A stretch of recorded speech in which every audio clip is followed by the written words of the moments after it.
Why does no one in my family live past 50? My mom turned 49 last week, and my grandmother Delilah immediately moved her into the transition suite on the third floor of our family's mansion. Your mother needs peace and comfort for her final year, Delilah said, looking at her wall of photographs. Every family member for 4 generations was up there, and every single one had died at exactly 50. Except Delilah. I'll help her prepare, just like I helped the others.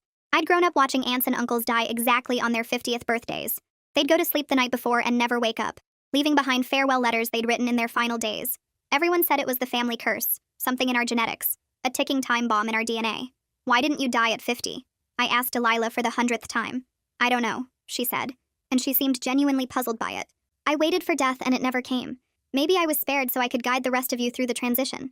She was 78 and the only person in our bloodline to survive past their 50th birthday. This time was different though. This time it was my mom. And when Delilah left the room, Mom grabbed my hand so hard it hurt. I'm not ready, she whispered. I want to see you get married and have kids. Maybe you'll be like Delilah, I said. Maybe you won't die. No one else has ever lived past 50, she said. Except Estelle. But look what happened to her. Great Aunt Estelle had somehow made it to 51, and everyone thought she'd broken the curse. But her daughter died suddenly 2 days later, and Estelle died the day after that. Delilah said the curse had taken them both because Estelle had cheated death and disrupted the natural order. I started researching our family history trying to understand this curse. But I couldn't find any deaths at 50 before Delilah's generation. Her own parents had lived into their 70s. The pattern only started with Delilah's husband, who died on his 50th birthday right after Delilah inherited the family estate. Mom, what exactly happens when people turn 50? I asked. They just die, she said. They go to sleep and don't wake up. Delilah says it's peaceful. But how does she know? I asked. She's been with each of them at the end, Mom said. She's the only one strong enough to watch it happen. I snuck into Delilah's study one night to read the farewell letters she kept filed away. They were all in different handwriting, but something felt off. Every letter mentioned feeling drowsy in their final days. Every letter thanked Delilah for her comfort and care. While looking through old family records, I found something strange.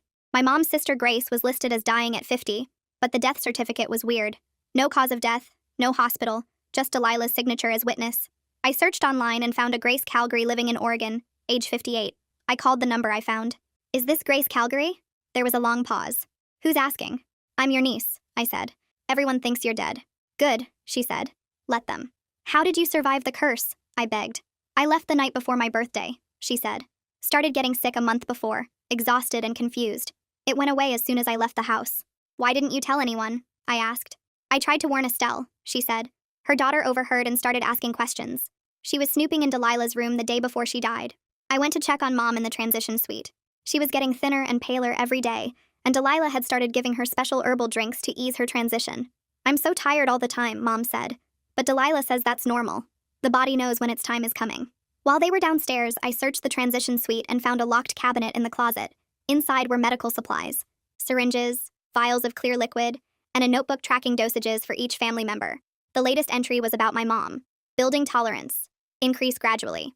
I photographed everything and went to the police, but they said suspicious deaths from 50 years ago couldn't be investigated without bodies. They promised to look into it but needed more evidence. I tried to convince Mom to leave, but she was terrified. What if the curse follows me? What if it takes you instead, like it took Estelle's daughter? Mom, I don't think it's a curse, I said. Then why does everyone die? She asked, and I didn't have an answer that wouldn't sound insane. I took a sample of Mom's herbal drink to get tested, but the lab said it would take weeks. Meanwhile, Mom was getting weaker, more accepting of her fate. She'd started writing her farewell letter with Delilah's help. 2 weeks before Mom's birthday, I broke into Delilah's bedroom while she was out. I found more photos dating back decades. Every person who died at 50 had the same glassy expression in their final photos. I found insurance documents. Delilah was the beneficiary for every family member who'd died. Millions of dollars over the decades. Then I found the most damning thing. A medical textbook on poisons and substances that mimic natural death.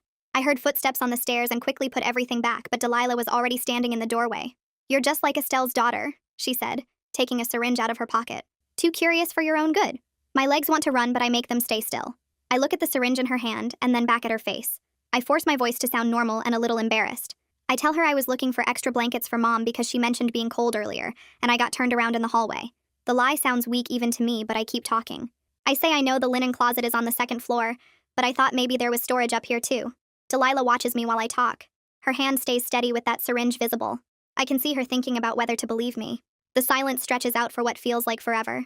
Finally, she slides the syringe back into her pocket. She tells me the medical supplies are just comfort care items for Mom. She says hospice patients need various medications for pain and anxiety. Her voice is calm, like she's explaining something obvious to a child. I nod along with everything she says. My phone is recording audio in my jacket pocket, and I pray the microphone is picking this up. Delilah relaxes a little bit. She warns me that snooping around causes stress for everyone. She says Mom especially needs peace right now. I apologize quickly. I use the exact same words Delilah always uses when she talks about Mom's final year. I say I just want to help Mom through her transition and make sure she's comfortable. Delilah studies my face for another long moment. Then she seems satisfied that I'm falling back in line with the family story. She tells me it's late and I should go home to get some rest. She moves to stand between me and her study desk as she walks me toward the bedroom door. I mention that I'd like to check on Mom one more time before I leave. Delilah hesitates. I can see her debating whether to let me. Finally, she agrees, but says she'll come with me. We walk down the hallway together toward the transition suite. My mind is already racing ahead to what I need to do next. I have photos of everything in that study. I have audio recording of her explaining away the medical supplies. I need to get this evidence to someone who will actually help. The police didn't take me seriously before, but maybe with this new proof they'll listen. We reach Mom's room and Delilah opens the door quietly. Mom is sleeping so deeply she doesn't move when we come in. Her breathing is slow and heavy. Her face looks pale against the white pillows. I notice the empty glass on her nightstand where Delilah's herbal drink was. Mom's hands are limp at her sides. The way she looks reminds me exactly of those final photos I saw in Delilah's study. That same glassy expression on everyone right before they died. I walk over to Mom's bed and pretend to adjust her blanket. I pull it up higher around her shoulders. While I'm doing this, I take out my phone like I'm checking the time. I snap a few quick photos of Mom's face and the empty glass and the room. Delilah watches me the whole time. Her expression is hard to read. I can't tell if she's suspicious or just monitoring Mom's condition. I smooth the blanket one more time and tell Mom quietly that I'll see her tomorrow. She doesn't respond at all. Delilah walks me downstairs to the front door. She reminds me again that Mom needs rest and too many visits tire her out.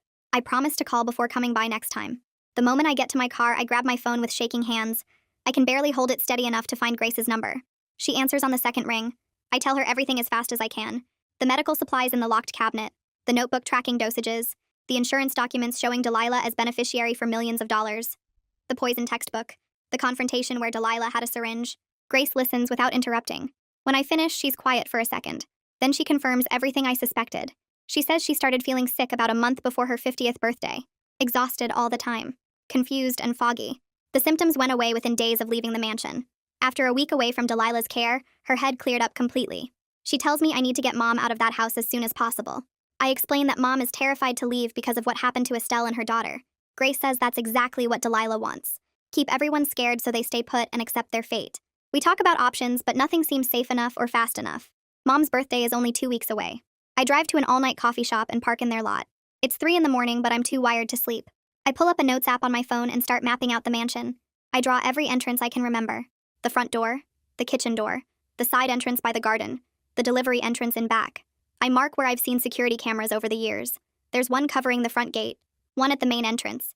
I think there might be one in the garage, but I'm not sure. Then I write down the staff schedule based on months of watching the household routine. The housekeeper comes on Mondays and Thursdays from 9 to 3. The groundskeeper is there Wednesdays doing yard work. Delilah goes to her book club every Tuesday afternoon and she's usually gone for 2 or 3 hours. Those are the small windows when I might be able to get to Mom without Delilah hovering over every interaction. I need to use these times to talk to Mom, to show her the evidence, to convince her that leaving is the only way to survive. When the electronics store opens at 9, I'm waiting in the parking lot. I go inside and find the security camera section. A sales guy asks if he can help, and I tell him I need a small camera that's easy to hide. He shows me one designed to look like a phone charger. It's perfect. You plug it into an outlet and it records to a memory card. He demonstrates how to set it up and access the feed through an app on my phone. I practice positioning it at different angles to see what it captures. The camera has a wide lens that can cover most of a room if you place it right. I buy it along with a high-capacity memory card. In the parking lot, I test it again to make sure I understand all the settings. If I can record Delilah actually giving Mom those poisoned drinks or injections, that might be the concrete proof I need. Something that shows exactly what she's doing. Something that can't be explained away as family drama or misunderstanding. I find the police department's website on my phone and locate the detective division email address. I forward all the photos from Delilah's study. The medical supplies, the dosage notebook, the insurance policies, the poison textbook. I write a detailed email explaining the situation. I include the timeline. I emphasize that Mom's 50th birthday is in 2 weeks. I hit send and immediately get an automated response. The message says they're experiencing high case volumes. Response time is 5 to 7 business days. I want to throw my phone across the parking lot. Mom doesn't have 7 days to wait for someone to maybe look at an email. She doesn't even have 7 days total. But I force myself to stay calm and think about what else I can control. I need to keep building evidence. I need to document everything. I need to be ready to act when the time comes. I open the insurance document photos on my phone and zoom in to read them more carefully. The amounts are staggering.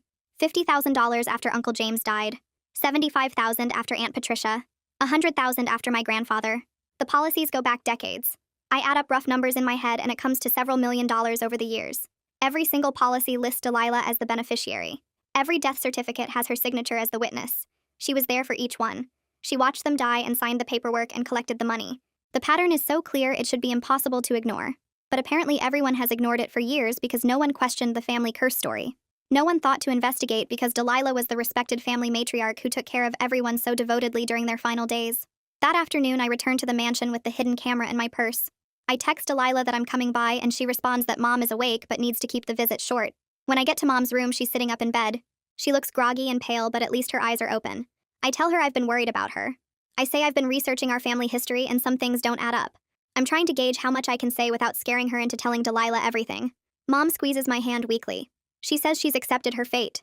She tells me that fighting the curse only makes things worse. She mentions Estelle and how trying to cheat death got both her and her daughter killed. I have to bite my tongue hard to keep from screaming. I want to tell her there is no curse. I want to show her all the evidence. But I know if I push too hard right now, she'll panic and tell Delilah and then I'll lose all access. So instead, I just hold her hand and tell her I love her. I promise her we'll figure this out together. She smiles sadly like she thinks I'm in denial about what's coming. Before I leave, I plug the hidden camera into an outlet near her nightstand.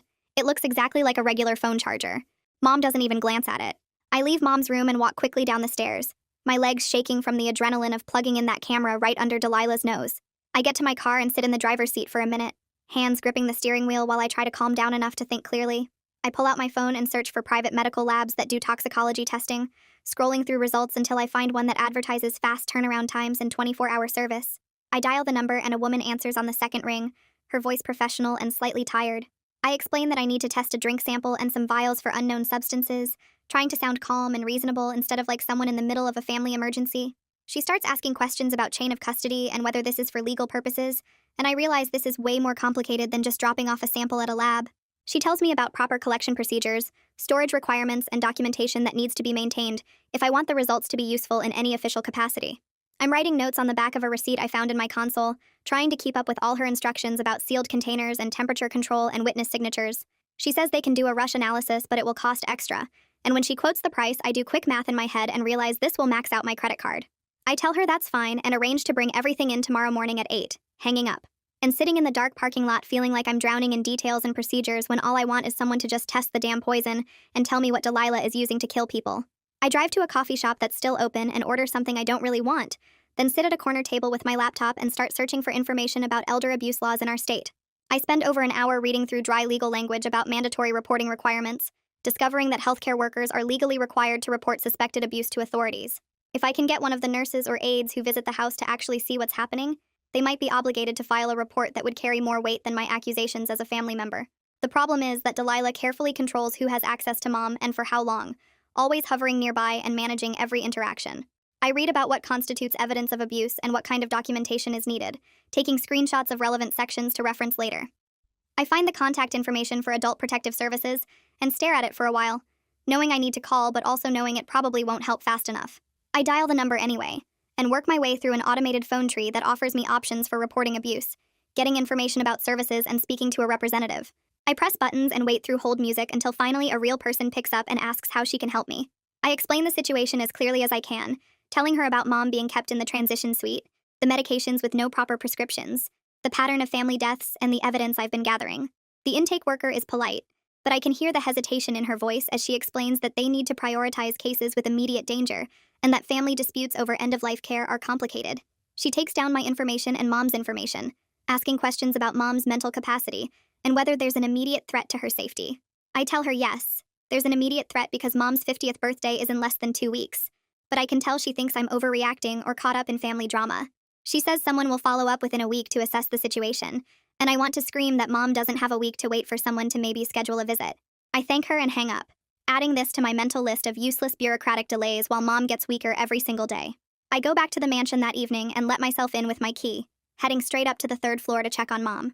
When I get to her room, I notice immediately that there are new locks on the cabinet where Delilah keeps the medical supplies, small combination locks that weren't there this morning. Delilah is sitting in the chair by Mom's bed and she looks up when I enter, her expression pleasant but with something hard underneath. She tells me that mom needs more rest now and that too many visitors are exhausting her, speaking in that calm, reasonable tone that makes me want to shake her until she admits what she's really doing. I ask if I can just sit with mom for a little while, and Delilah checks her watch, then says I can stay for 20 minutes, but mom shouldn't be disturbed or agitated. I sit on the edge of mom's bed and take her hand, which feels cold and limp in mine. Mom's eyes are closed and her breathing is shallow, and she doesn't wake up even when I squeeze her fingers gently. Delilah watches me the whole time from her chair, and I'm hyper-aware of every move I make. When Delilah gets up to adjust mom's blankets, I quickly reach over to the nightstand and make sure the phone charger camera is still plugged in and positioned correctly, my heart racing as I check that the angle captures the bed and the door. Delilah turns back around and I'm already pulling my hand away, pretending I was just moving mom's water glass. She tells me my time is up and I should let mom rest, walking me to the door like she's escorting me out. I leave feeling like I'm abandoning mom in enemy territory, but at least now I have that camera recording everything that happens in that room. The next morning, I wake up early and stop at a drugstore to buy a bottle of electrolyte drink that looks almost identical to the herbal mixture Delilah has been giving mom. I pour some out and compare the color and consistency, adding a little water until it matches perfectly. I put the bottle in my bag along with a clean sample container and drive to the mansion, getting there before Delilah usually starts her morning routine with mom. I let myself in and go upstairs, finding mom still asleep and the room empty. I can hear Delilah moving around downstairs, probably making breakfast or getting her own coffee. I move quickly to the nightstand where Delilah keeps the current batch of herbal drink in a glass bottle, my hands shaking so badly I almost knock it over. I unscrew the cap and carefully pour the mixture into my sample container, watching the thick brownish liquid flow out and trying not to think about how much of this mom has already consumed. I seal the sample container and shove it in my bag, then pour the electrolyte drink into the glass bottle and screw the cap back on. I'm wiping up a few drops I spilled when I hear footsteps on the stairs, and I barely have time to shove the drugstore bottle into my bag and step away from the nightstand before Delilah walks in. She looks at me with raised eyebrows and asks what I'm doing here so early, and I tell her I couldn't sleep and wanted to check on mom before work. She accepts this and moves to mom's bedside, and I make myself leave before she can get suspicious about why I'm lingering. That afternoon, I come back to visit, and mom seems more alert than she has in days, her eyes actually focusing on my face when I talk to her. She asks me questions about my life and what I've been doing, and she actually remembers my answers when I reference them later in the conversation. I'm so relieved I could cry, seeing her personality come back even just a little bit. Delilah comes in to check on us, and she notices immediately that something is different, her eyes narrowing as she watches mom track our conversation and respond appropriately. She makes a comment about how interesting it is that mom seems more energetic today, then adds that the herbs must need a stronger concentration, since mom is building up tolerance to the current dose. The casual way she discusses drugging her own daughter makes my stomach turn, but I force myself to smile and nod like I believe she's just trying to help with comfort care. Delilah leaves to go prepare a fresh batch, and I sit with mom, holding her hand and trying to memorize this moment of lucidity before the drugs pull her back under. That night, I sit in my car outside the mansion and pull up the hidden camera feed on my phone, scrolling back through the footage from the afternoon and evening. At first, it's just mom sleeping and Delilah coming in periodically to check on her, nothing unusual or suspicious. Then around 11 at night, I see Delilah enter the room with something small in her hand, and I zoom in as much as the app allows. She approaches mom's bedside and I can see it's a syringe, small and filled with clear liquid. The angle isn't perfect because the camera is positioned on the nightstand, but the footage clearly shows Delilah injecting something into mom's IV line while mom sleeps. She does it quickly and efficiently, like she's done this 1,000 times before, then disposes of the syringe in her pocket and leaves the room.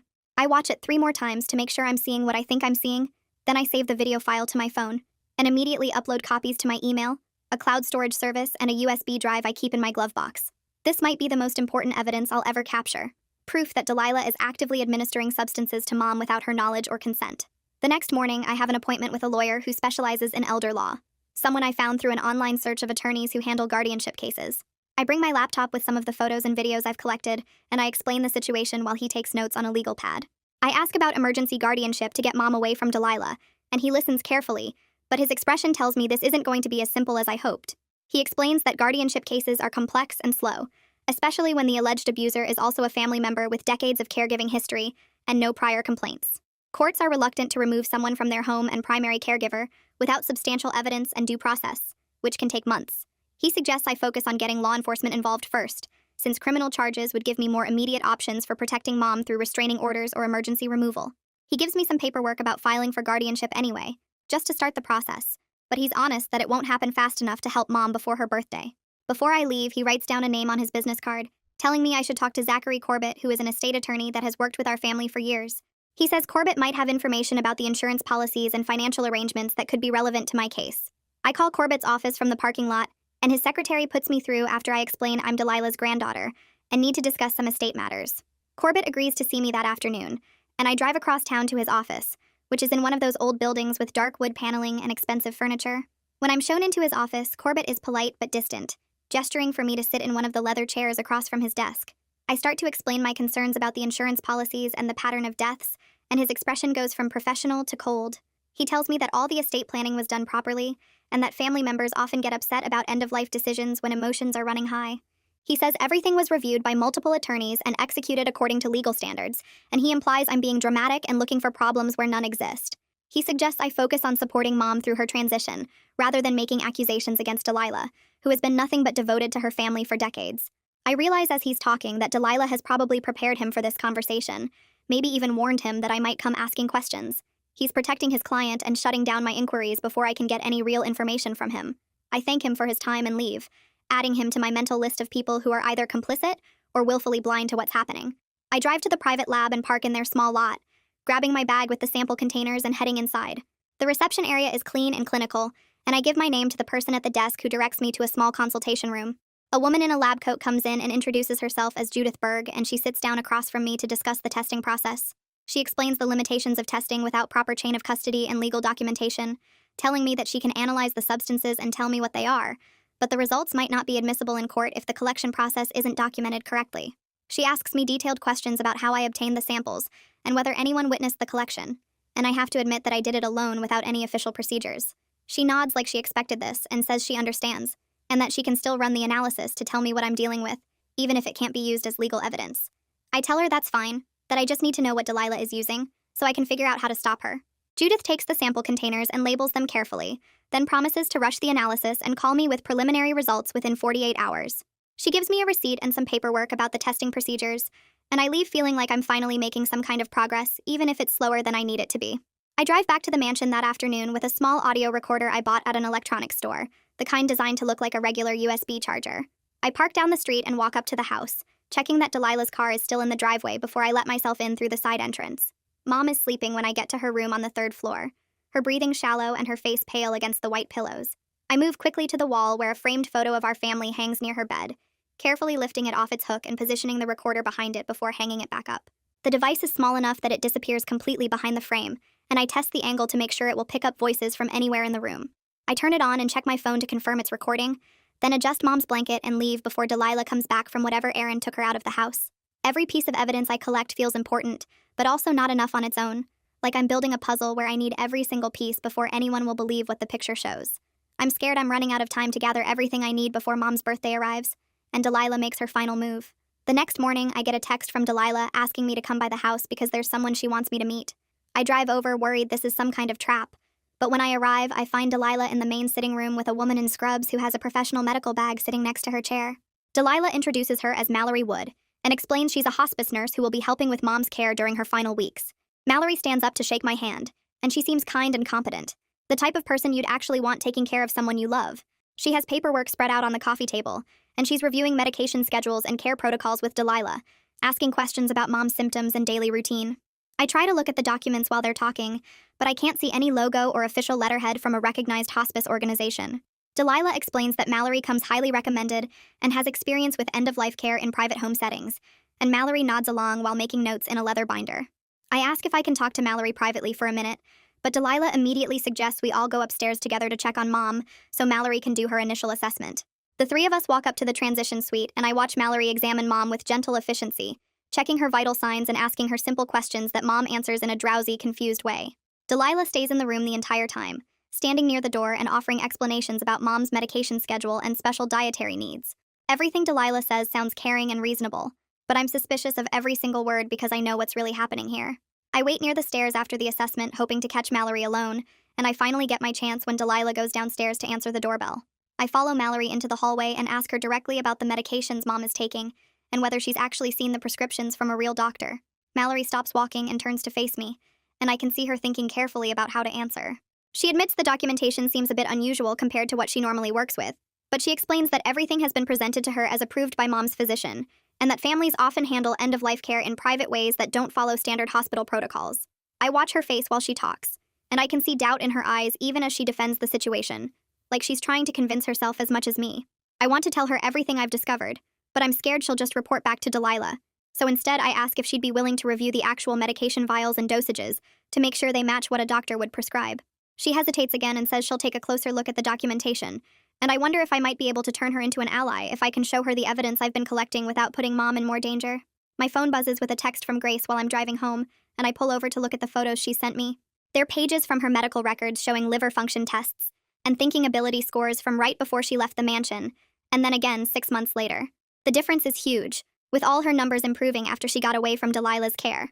Her doctor wrote notes in the margins about how her symptoms matched chronic low-level poisoning, but he couldn't figure out the source since she'd already moved to Oregon by the time he saw the pattern. I save all the photos to my evidence folder and text Grace back thanking her for sending them. These records prove everything Grace told me about getting better once she escaped, and they show a clear medical pattern that supports my theory that the curse is actually murder.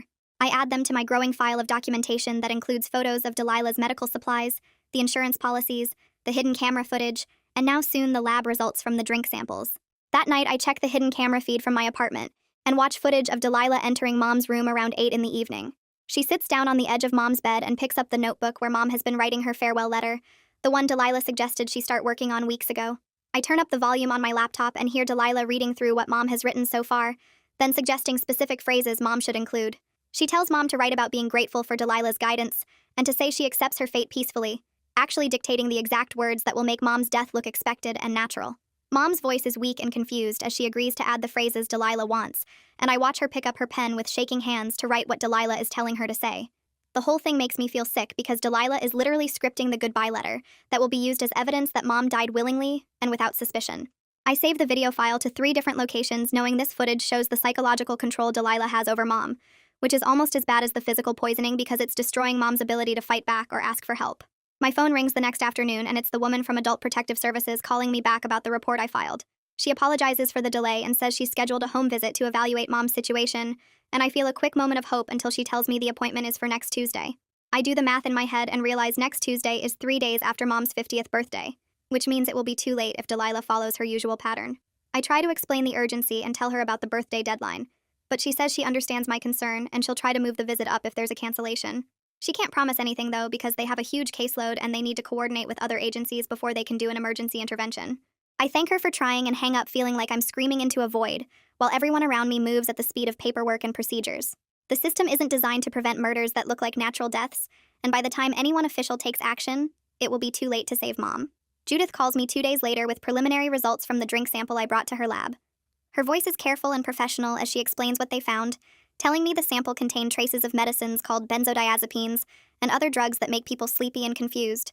She says the amounts weren't high enough to kill someone right away, but would definitely cause drowsiness and mental fog over time if someone took them every day. The levels match exactly with Mom's symptoms of being tired all the time and having trouble thinking clearly.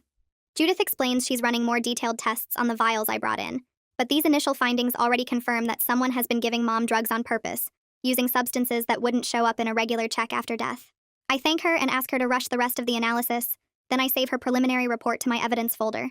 This is scientific proof that Mom is being poisoned, not dying from some genetic curse, and it's exactly the kind of documentation I need to make people take this seriously.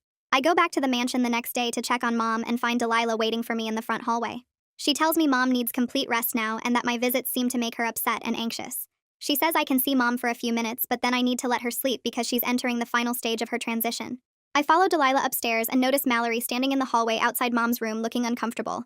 When Delilah goes into Mom's bathroom to get something, Mallory quietly asks me if I have concerns about the care plan they're following. Her voice is low and hesitant, like she's not sure she should be asking, but I can tell she's been thinking about our earlier conversation. I tell her I have serious concerns and that I've been gathering evidence about what's really happening here. I watch her face carefully to see if she's going to help me or report everything back to Delilah, and I see her glance toward the bathroom door before nodding slightly like she wants to hear more, but not right now. I'm lying in bed that night unable to sleep when I suddenly realize the hidden camera I installed is connected to the mansion's wireless internet network. That means if Delilah knows anything about technology, she could potentially find the camera's signal and access the footage I've been recording. I get dressed and drive back to the mansion even though it's almost midnight, parking down the street and walking up to the side entrance with my keys ready. The house is dark except for a few night lights in the hallways, and I make my way up to Mom's room as quietly as possible. I unplug the camera from the wall and use my phone to change its settings so it records directly to its memory card, instead of uploading anything to the internet. It's a small technical thing, but it could mean the difference between having evidence and having Delilah find the camera and destroy it before I can use the footage.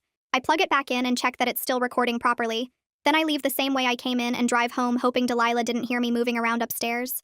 My email alert goes off the next morning, and I see a message from Zachary Corbett with the subject line legal notice. I open it and find a formal letter warning me to stop harassing Delilah and threatening to sue me if I keep making accusations against her. The whole thing is written in complicated legal language about defamation and trespassing, clearly designed to scare me into backing off and leaving Delilah alone. I read through it twice and realize this means Delilah knows I'm actively working against her, even if she doesn't know exactly what evidence I've collected. I forward the email to the elder law attorney I talked to before and ask if this changes anything about my options for protecting Mom. He writes back within an hour saying it's a typical scare tactic that lawyers use to intimidate people, but that I should be careful about how I gather evidence going forward because Delilah is obviously preparing to fight back. I save his response and add Corbett's threatening letter to my evidence file, knowing it actually helps my case by showing Delilah is trying to silence anyone who questions what she's doing. My phone rings the next morning and I see Judith's number on the screen. She tells me the detailed analysis is complete and asks if I can come by the lab to go over the results in person, because there's a lot to explain. I drive over immediately, and she spreads out several pages of technical reports across her desk, pointing to highlighted sections as she walks me through what they found. The vials contain a mixture of benzodiazepines combined with other sedative drugs that work together to slow down breathing and heart function over time. She explains that someone taking these substances in gradually increasing doses would become drowsy and confused, their body would get weaker, and eventually their respiratory system would just stop working while they slept. Requested Reds is on Spotify now. Check out link in the description or comments.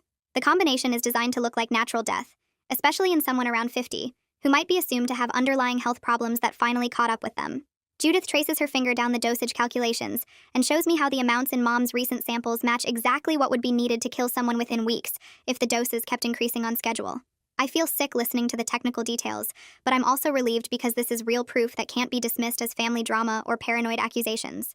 I thank Judith and ask her to send me copies of everything. Then I sit in my car in the parking lot trying to decide what to do next. I pull up the police department website on my phone and find the non-emergency number, expecting to get shuffled around or told to file an online report. The dispatcher answers and I ask to speak with a detective about a potential serial murder case, trying to sound calm and rational instead of like someone making wild accusations about their grandmother. She puts me on hold for what feels like forever, then transfers me to a detective named Fletcher Ridley, who picks up and asks me to explain the situation. I tell him everything starting with the family curse and working through all the evidence I've gathered, the insurance policies, the medical supplies, Grace's escape and recovery, the lab results showing poison in Mom's drinks. He listens without interrupting, and I keep expecting him to cut me off or tell me this sounds crazy, but instead he asks specific questions about timeline and documentation. He wants to know exactly how many days until Mom's birthday, whether I have the original samples or just lab reports, if there's video evidence of Delilah administering the substances. I answer each question and realize he's actually taking this seriously, treating it like a real investigation instead of a family dispute. He asks if I can meet him this evening to go over all the evidence in person, and I agree immediately, giving him the address of a coffee shop near my apartment. Detective Ridley shows up right on time, and I spread out everything I've collected on the table between us. Photos of the medical supplies and dosage notebooks, screenshots of the insurance documents, printouts of the lab reports, the video footage from the hidden camera showing Delilah with syringes. He goes through each piece carefully, asking questions about how I obtained things and whether anyone else has copies.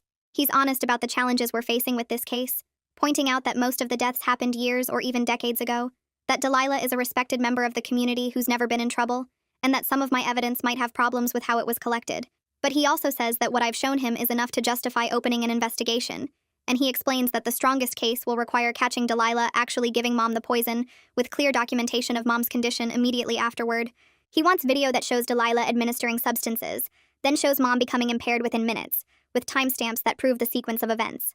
I tell him about the hidden camera I already installed, and he nods, saying that's good, but we need better angles and backup recordings in case Delilah finds and destroys the first camera. He gives me his direct cell number and tells me to call him immediately if I see Delilah preparing to give Mom anything, especially as we get closer to her birthday. The next morning, I go to an electronics store and spend 20 minutes looking at different hidden cameras before settling on a small clock that looks completely normal. The sales guy shows me how it works, and I test it right there in the store, checking that the video quality is clear and that I can access the feed through an app on my phone. I buy it and sit in my car syncing it to my phone, making sure the timestamp displays correctly because Detective Ridley emphasized how important that detail would be. The clock needs to show the exact real time, so there's no question about when events happen. No way for Delilah's lawyers to argue that footage was edited or manipulated. I practice positioning the clock at different angles and checking how the room looks through the camera lens, wanting to make sure I can capture both the bed where Mom sleeps and the area where Delilah prepares medications. The whole setup takes almost an hour, But I need to get this right because it might be the difference between building a case that holds up in court and having everything dismissed as unreliable evidence. I visit Mom that afternoon and she looks worse than I've ever seen her. Her skin has this pale gray tone, and when she moves, it's like she's pushing through thick water, every gesture slow and effortful. She's awake but barely, and when she sees me, she reaches for my hand and holds on tight. She whispers that she's scared to fall asleep because she's not sure she'll wake up, and I can see real fear in her eyes even through the fog of whatever drugs Delilah has been giving her. I promise her that I won't let anything happen, that I'm working on getting her out of here and somewhere safe. I have to fight to keep my voice steady and not start crying because seeing Mom like this makes me want to grab her and run right now. But I know that won't work if Delilah can just report her as a confused elderly person being kidnapped by an unstable family member. I stay with Mom for an hour, talking to her about random things and trying to keep her alert, and when I leave, I'm more determined than ever to stop Delilah before it's too late. I'm walking past Mom's door later that evening when I hear voices inside and recognize Mallory talking to Delilah. Mallory is asking about the medication dosages, saying that the amounts seem higher than what standard protocols would recommend, and that she hasn't seen any documentation from a prescribing physician. Delilah's voice gets sharp, and she tells Mallory that hospice care at home allows for flexibility in dosing, that the goal is comfort, not following bureaucratic paperwork requirements. She says Mallory should focus on making Mom comfortable rather than questioning the care plan that's been working for the family for generations. Mallory backs off and apologizes, but I can hear the doubt in her voice, and I wonder if she's starting to realize something is wrong with this whole situation. I wait until they leave the room before I go in to swap out the old hidden camera for the new clock, positioning it carefully on Mom's nightstand, where it has a perfect view of the bed and the medication tray. My email alert goes off the next morning and I see a message from Corbett with an attachment. I open it and find a scanned document showing a DNR order that Delilah has prepared for Mom, with signature lines and notary stamps already printed on the page. The email asks me to bring Mom downstairs tomorrow to sign it in front of witnesses, explaining that it's routine end-of-life planning to make sure Mom's wishes are documented. I read through the form and realize this is Delilah setting up legal cover for Mom's death, getting Mom to sign away her right to emergency medical treatment, so that when she stops breathing, no one will try to save her. I forward the email immediately to Detective Ridley, and he calls me back within minutes, confirming that getting Mom to sign this document would make investigating her death much harder, because there would be legal documentation saying she chose not to receive life-saving care.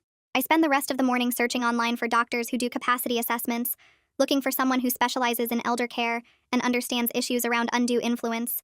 I find a doctor whose website mentions experience with cases involving family pressure and financial exploitation, and I call his office explaining that I need someone to evaluate whether my mom is in a mental state to make legal decisions. The receptionist asks some questions and then puts me through to the doctor himself, and I tell him about Mom's condition and my concerns that she's being kept drugged and confused.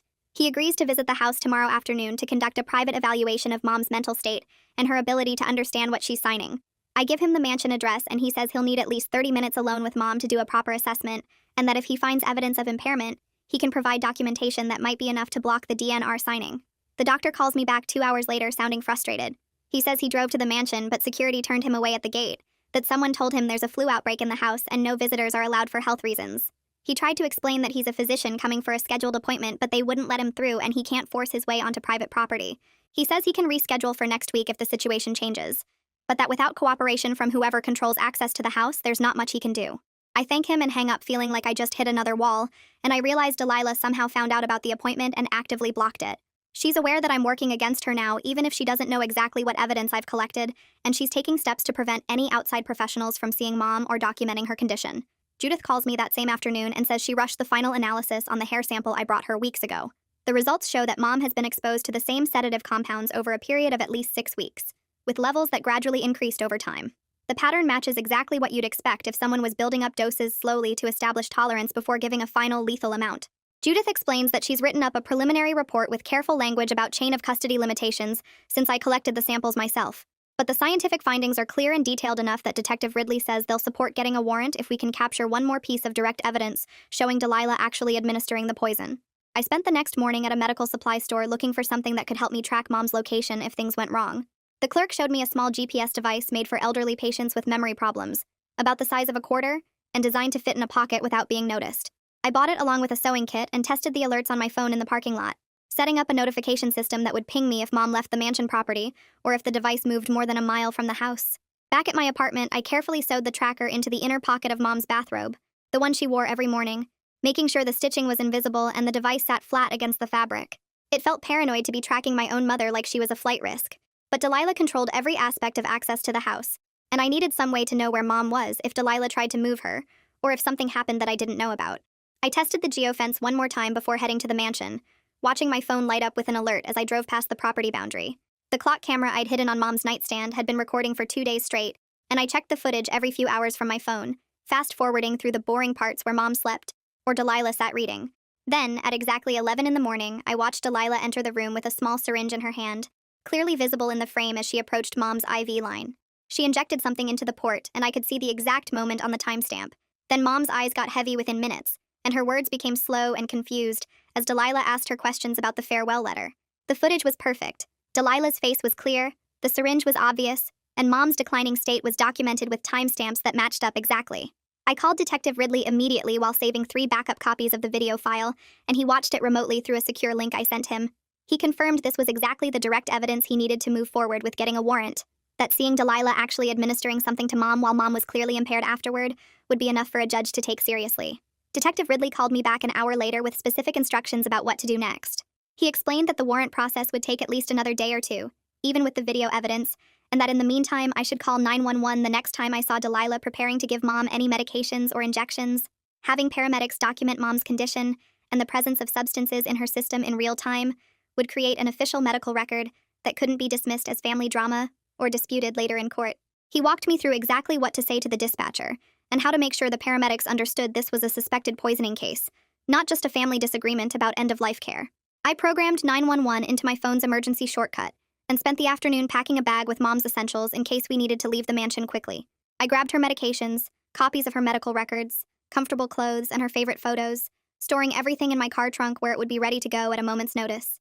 I arrived at the mansion that evening to find Delilah in Mom's room with Corbett sitting at the small desk, the DNR paperwork spread out in front of them. Mom was propped up in bed looking pale and confused, and Delilah was pointing to signature lines while Corbett prepared his notary stamp. I walked in with my phone already recording video and interrupted them, saying clearly that Mom wasn't in any state to make legal decisions and that I was documenting everything happening in this room.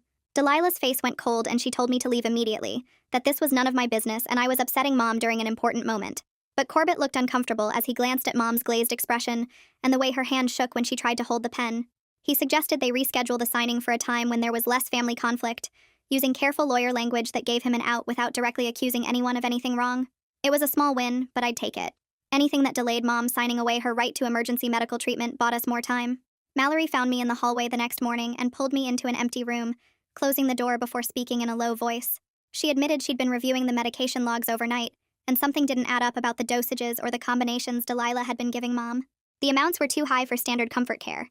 The drug combinations were unusual and potentially dangerous, and there was no proper prescription documentation from any actual doctor. She said she could lose her nursing license for participating in this even unknowingly, and that she was seriously considering reporting it to the state medical board. I told her about Detective Ridley and the investigation that was already underway, showing her some of the evidence I'd gathered, including the video of Delilah with the syringe. Mallory's face went pale as she watched the footage, and she agreed to keep Mom as alert as possible going forward, to water down any drinks Delilah prepared, and to call me immediately if Delilah tried to give any additional medications or injections. I photographed the new vials that arrived at the house later that day, delivered by a medical supply courier and signed for by Delilah. The lot numbers and pharmaceutical labels indicated these were stronger concentrations of the same sedative compounds Judith had found in the earlier samples. I watched Delilah show them to Mallory and explain this was the final comfort batch for Mom's last days, speaking about it like it was normal hospice care rather than murder supplies being delivered to kill her own daughter. The casual way she discussed it while I stood right there in the room made my skin crawl, but I focused on getting clear photos of every vial and documenting the labels and dosage information for Detective Ridley. Grace called me that afternoon to say she'd booked a flight and would arrive tomorrow, ready to help physically move Mom if we could create an opportunity to get her out of the mansion. Having another family member who understood what was really happening felt like reinforcement arriving, and Grace knew the mansion layout well enough from her own time living there to help plan an actual extraction if it came to that. We spent an hour on the phone talking through different scenarios. What if Delilah called the police and accused us of kidnapping? What if Mom refused to leave because she was too scared of the curse? What if we got Mom out but then faced legal charges for interference or elder abuse ourselves? We didn't have perfect answers, but at least we were thinking through the possibilities and making backup plans for each situation. Corbett's office sent me another cease and desist letter by email that evening, this time threatening to sue me personally for defamation and interference with estate administration. The letter demanded I stop making accusations against Delilah, stop disrupting Mom's end-of-life care, and stop harassing family members, with language carefully designed to make me sound like an unstable person causing problems rather than someone trying to prevent a murder. I forwarded the whole thing to Detective Ridley, who responded that it actually helped our case by showing Delilah was actively trying to silence me, but the legal threat still made me nervous about potential consequences. I filed for a temporary restraining order against Delilah the next morning, attaching the video evidence and lab reports to the court petition, along with a written statement detailing everything I'd discovered. The filing requested that Delilah be barred from administering any medications to Mom and from preventing Mom's contact with other family members, framing it as emergency protection from immediate harm. It was a long shot given that Delilah was Mom's primary caregiver, and we were all living in her house. But the elder law attorney I'd consulted helped me present it as a clear danger situation that required immediate court intervention. The court clerk called me back within hours to say a judge had reviewed the petition and was granting a brief hearing for tomorrow morning. She explained the judge would look at the evidence more carefully and hear from both sides before deciding whether to issue even a temporary order, but that the video footage and toxicology reports were compelling enough to warrant an emergency hearing. I spent that evening organizing my evidence into a clear timeline, printing out key documents and photos and preparing what I would say to explain the situation without sounding hysterical or making accusations I couldn't back up with proof. Mom's birthday was in 3 days, and this hearing felt like our last real chance to get legal protection in place before Delilah made her final move. That night, my phone lit up with a text from Mallory at 10:15, and when I opened it, my hands started shaking so hard I almost dropped the phone. The message said Delilah was preparing a final comfort dose for Mom tonight, the night before her 50th birthday, to help her sleep peacefully through her last day. Attached was a photo of a syringe filled with clear liquid sitting on a silver tray next to 3 small vials, all of it laid out like surgical instruments ready for use. Mallory's text continued that she couldn't be part of this anymore, that this crossed every line and that she was going to try to delay Delilah as long as possible. I called Detective Ridley immediately, and he answered on the second ring, his voice alert despite the late hour. I told him about Mallory's text and sent him the photo, and he was quiet for a moment before speaking. He said to call 911 the exact moment Delilah entered Mom's room with that syringe, that we needed paramedics there to document everything in real time, that catching her in the act with witnesses and immediate medical evaluation was our best shot. An email from Judith arrived 20 minutes later with the subject line marked urgent, and when I opened it, I found a formal written report attached as a PDF. The document was 12 pages long with technical language and charts, carefully noting the chain of custody limitations, but detailing exactly what substances were found in each sample I'd provided. The report explained how the combination of drugs would cause progressive sedation and respiratory depression, building up in the system over weeks until a final larger dose would stop breathing entirely.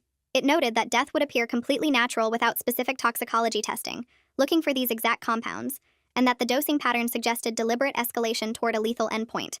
The scientific language was dense but clear, the kind of document that carried weight in court proceedings, and I added it to my evidence file knowing this might be the foundation that made everything else credible. I started packing a bag for Mom at midnight, pulling clothes from her closet during my last visit and adding items I thought she'd need. I packed comfortable clothes, her medications for blood pressure and thyroid that were actually prescribed by real doctors, and copies of all her medical records I'd been able to access or photograph.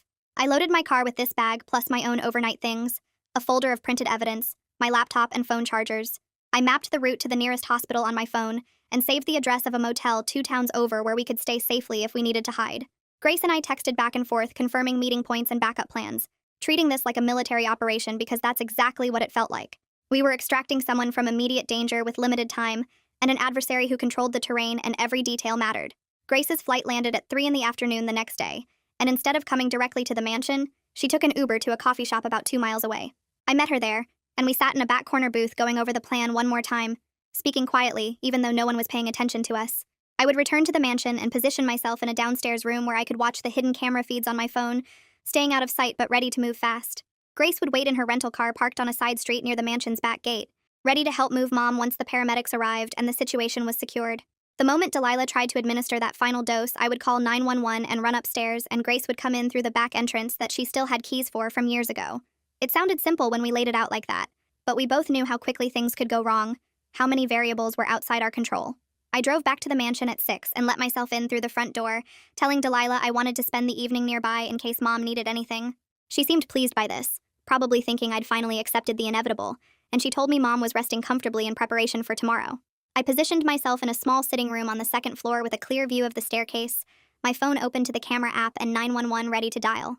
The hours crawled by with nothing happening, just me watching the small screen showing Mom's room and checking the time every few minutes. At 9 p.m. exactly, the camera showed Delilah entering Mom's room carrying a small tray, and I could see the syringe clearly even on my phone's screen. I dialed 911 while already moving toward the stairs, taking them 2 at a time as quietly as I could manage. The dispatcher answered, and I was reporting an attempted poisoning at our address, giving the specific room location, while I could hear Delilah's voice through the door telling Mom this would help her rest through the night. I burst into the room just as Delilah was reaching toward Mom's IV line with the syringe in her hand, and she froze completely when she saw me. Her face showed shock first, then her expression shifted to something cold and calculated as she realized what was happening, that I'd been watching and waiting for exactly this moment. I positioned myself between Delilah and Mom's bed, holding my phone up to record everything while the 911 dispatcher was still on the line asking questions. Delilah started backing toward the door while saying this was all a misunderstanding, that I was hysterical and didn't understand end-of-life care, that Mom had consented to comfort measures. Grace appeared in the doorway right then, slightly out of breath from running in through the back entrance, and her presence seemed to shake Delilah's composure even more. Mallory came running up the stairs from the first floor where she'd been waiting, and when she saw the syringe still in Delilah's hand and Mom's drowsy, confused state, she moved to the medication tray and gathered up all the vials. Mallory said these needed to be tested and documented properly, that she was securing them as evidence, and she held the vials against her chest like she was protecting something precious. The paramedics arrived within 8 minutes according to the timestamp on my phone recording, their radios crackling as they came up the stairs with equipment bags.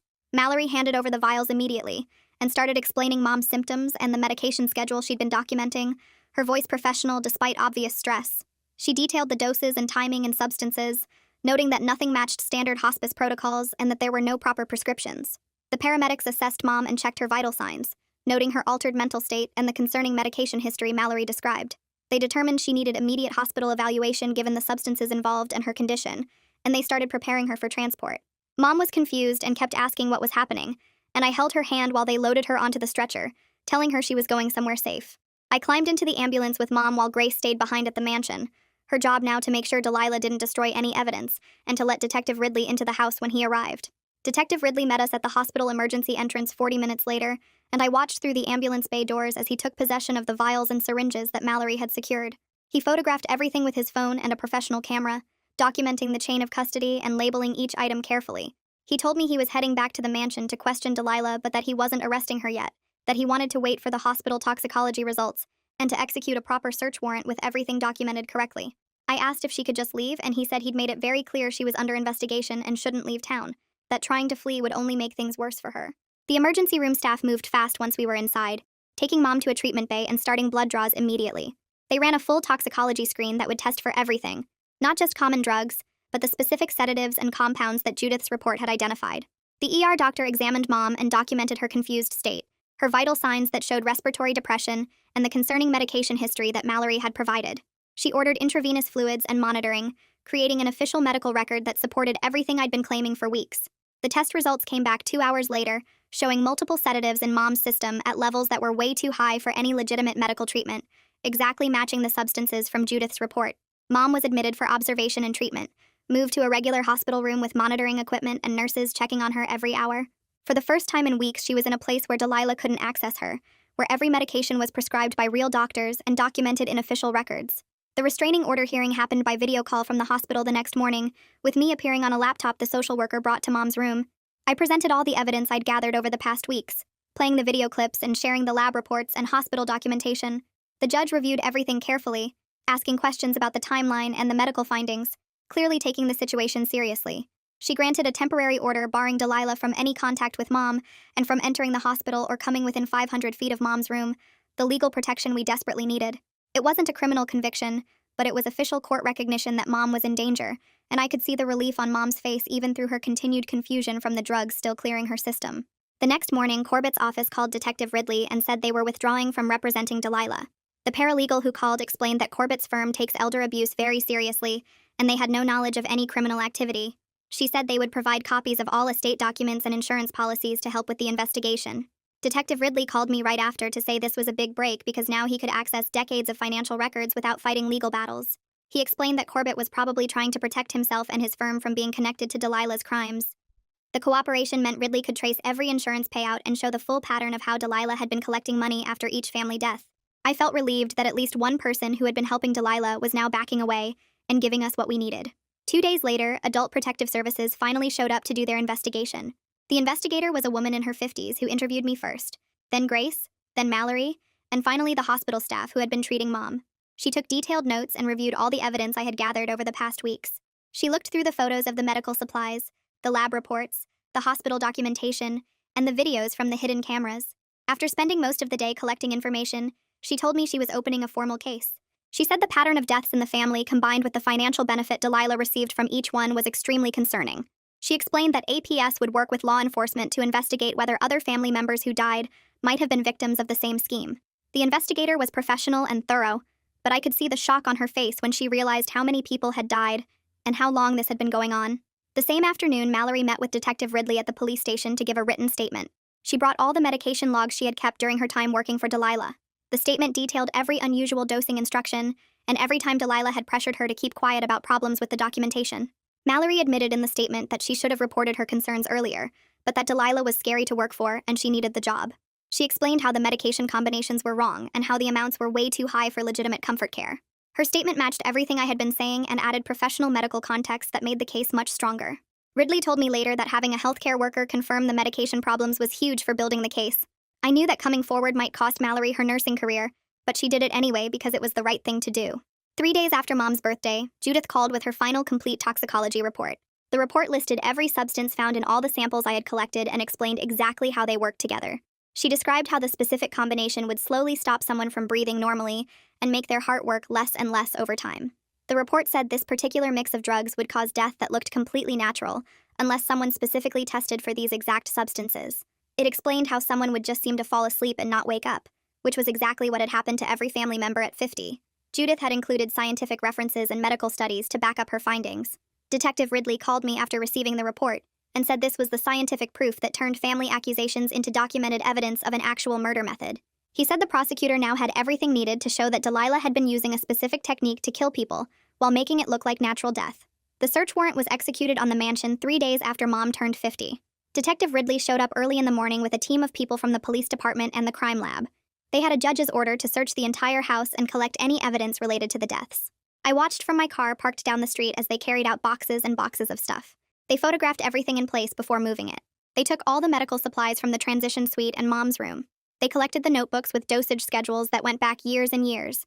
They found the medical textbooks with highlighted parts about poisons that don't show up in normal tests. They took files on every family member who had died with notes about their health and medication schedules. They even collected all the farewell letters that Delilah had kept like trophies. The search took most of the day, and by the time they were done, they had filled a police van with evidence. Delilah was arrested right there at the mansion and charged with attempted murder for what she tried to do to Mom. The detective told me the prosecutor was already looking at additional charges as they investigated all the historical deaths. Watching Delilah get put in handcuffs and taken away felt unreal after weeks of her being in complete control of everything. 2 days later, Delilah made bail. She used money from the estate to post bond and hired a whole team of expensive criminal defense lawyers. The local news picked up the story, but they only had basic information about an investigation into suspicious deaths in a prominent family. Extended family members I barely knew started calling and texting to ask what was happening. Some of them insisted Delilah would never hurt anyone and said I was making things up because I wanted Mom's inheritance. Others admitted they had always thought the curse story was weird and that something felt wrong about how everyone died. The family split into 2 groups, arguing on social media and in phone calls and text messages. People who believed Delilah was innocent started attacking me online and saying I was an ungrateful granddaughter trying to destroy a respected woman. People who believed me shared their own suspicions about family deaths they had witnessed. What should have been a clear case of justice turned into messy family drama playing out where everyone could see it. I stopped reading the messages and comments because they were making everything worse. Over the next week, Mom's condition got better as the drugs finally cleared out of her system. The hospital set her up with a doctor who works with older people who have been manipulated and abused. The psychiatrist spent hours talking with Mom about what Delilah had done to her over the past year. She explained that Mom had been given drugs that messed up her thinking and made it impossible for her to understand what was really happening. The psychiatrist said Delilah had used a mix of chemicals that affected Mom's brain and psychological pressure that made fighting back feel impossible. Mom cried when she realized how close she came to dying and how completely Delilah had controlled what she thought and felt. She kept saying she couldn't believe her own mother had been planning to kill her for money. I sat with Mom through the worst moments when the grief and anger hit her hardest. The psychiatrist said it would take a long time for Mom to process everything, but that she was strong and would recover. The hospital social worker met with us to plan for Mom leaving the hospital. She made it very clear that Mom could not go back to the mansion while Delilah had any access to it. We talked about different options for where Mom could stay and how to keep her safe long term. The social worker brought up the possibility of selling Mom's share of the estate to pay for her own place to live. Grace offered to let Mom come stay with her in Oregon where she would be far away from Delilah and all the family drama. But Mom said she wanted to stay near me because I was the one who had saved her life, and she trusted me to keep her safe. We started looking at rental houses in town that had good security systems and no connection to Delilah or the family.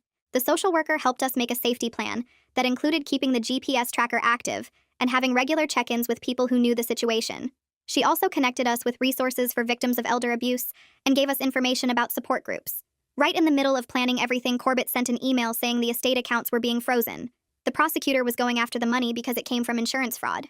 This meant Mom couldn't access her inheritance to pay for a place to live or her medical bills. All the money that should have been hers was locked up in the legal case. We suddenly had no way to pay for anything. I maxed out my credit cards to cover the first month's rent on a small house we found and to pay the medical bills that insurance didn't cover. The house was tiny compared to the mansion, but it had good locks and a security system and was in a neighborhood where nobody knew our family. I knew we would figure out the money problems later, but right now keeping Mom safe had to come first. Grace sent some money to help and said she would keep helping as long as we needed it. The financial stress added another layer of worry on top of everything else we were dealing with. I started seeing a therapist to deal with everything that had happened over the past month. The fear of losing Mom, the investigation, watching Delilah every second, and realizing how close everything came to going wrong. The therapist helped me understand that being constantly alert and worried had been necessary to keep Mom alive, but that I needed to learn when it was okay to relax now. She said I was showing signs of trauma from the sustained stress and danger. We worked on ways to set limits and recognized that I couldn't control everything, even though I wanted to protect Mom from any possible threat. The therapist taught me breathing exercises for when the panic hit, and ways to tell the difference between real danger and my brain being stuck in high alert mode. I practiced noticing when I was being reasonably careful, versus when I was being so worried that it was making things harder. She reminded me that Mom was safe now, and that I had done everything right to save her, but that I also needed to take care of myself so I could keep helping Mom through her recovery. We found a small rental house 3 weeks after Mom left the hospital, and I spent 2 days installing deadbolts on every door and window locks that actually worked. The security company came out and set up cameras covering all the entrances, and I tested the GPS tracker in Mom's phone to make sure the geofence alerts were working properly. Grace flew in to help us move Mom's stuff from storage, and we set up her bedroom on the first floor so she wouldn't have to climb stairs while she was still getting her strength back. Mom was shaky those first few days, jumping at every sound and checking the locks multiple times before bed, but I noticed her hands were steadier when she made coffee in the mornings, and she started asking about going back to her book club. Grace came to visit every 3 weeks, and we set up a group chat where we checked in every morning with a simple thumbs-up emoji, just to confirm everyone was okay. The prosecutor called twice to update us on the case against Delilah, and said they were building charges related to multiple deaths, but that it would take months to go through all the evidence. 2 months after Mom's 50th birthday, we sat together at the kitchen table in our safe little house eating takeout, and Mom reached across to squeeze my hand. She said she was ready to actually start living now instead of just surviving. And I believed her because I could see the color back in her face, and the way she smiled when she talked about maybe getting a dog or taking a painting class. The curse that had hung over our family for decades turned out to be one woman's greed, and we were both alive and free from it. Well, there's the big finale nobody was waiting for. If you're still watching, I can't tell if you're loyal or just bored. Either way, I'm flattered. Go on, subscribe, and see how far this bad habit goes.